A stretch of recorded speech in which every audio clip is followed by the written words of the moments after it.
અને મામા આવ્યા ને મામી આવ્યા અને મીંદડા નકરા. હું વાડામાં તો મોજ છે ને કાંઈ.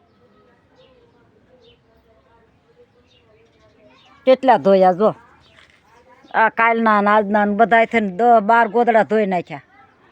પછી વેકેશન પડે તો આખા વેકેશનમાં ક્યાંક જવાની મજા પડે ને.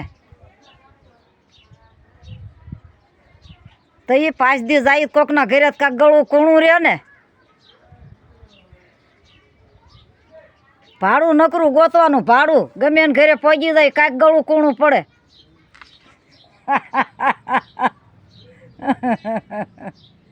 આ પણ એમ જ હોય. આપણા ઘરે બધા આવે પછી આપણે એના પહોંચી જ જવાય ને.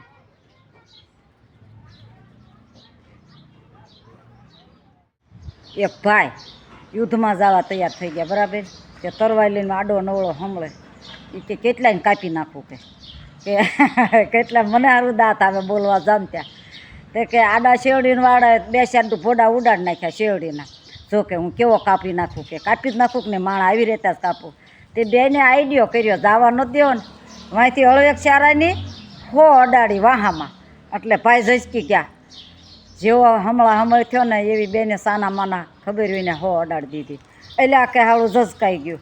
તો કે ન્યા તારા બાપ ઝચકાઈ જાય કે આ તું શેવડીના ડોકા ઉડાડ, તું માણા ન્યા યુદ્ધમાં જાતો તો તને કાપી નાખે કે મરી ગયા પાછો વળ કે હમણાં થયો છો. તે કે વાત તો તારી હાચી. ત્યાં ભાઈ પાછા વળીને ઘેરે આવતા રહ્યા. જો આવું થાય બરાબર ને. પહેલાં જાણ્યા જોયા હોય નાના યુદ્ધમાં જવા તૈયાર થઈ ગયો અને જેવા 2 ડોકા ઉડાડ્યા કાંઈક એવું કાપી નાખું. એટલે પણ કે એ માણસ છે ના શેરડી છે કે તને કોઈ કાપી નાખશે પાછો વળ કે. એ કે પાછો તો વળું જ ને કે ના કે ઓલી બેને આઈડિયો કરી દીધો, બેન મારા જેવી માથાની વાહામ હો અડાડી. એ પાછો પડીને ઝચકાઈ ગયું. તો કે ઓલા એમ જ હોય, હામાં હોય માણા હોય, ઝચકાવા જાય ને કે તારો ડોકો કાપી નાખે કે પાછો વળીને ત્યાં ઉડાડી નાખે. માતાજી જય શ્રી કૃષ્ણ. હાંજ પડી ગઈ.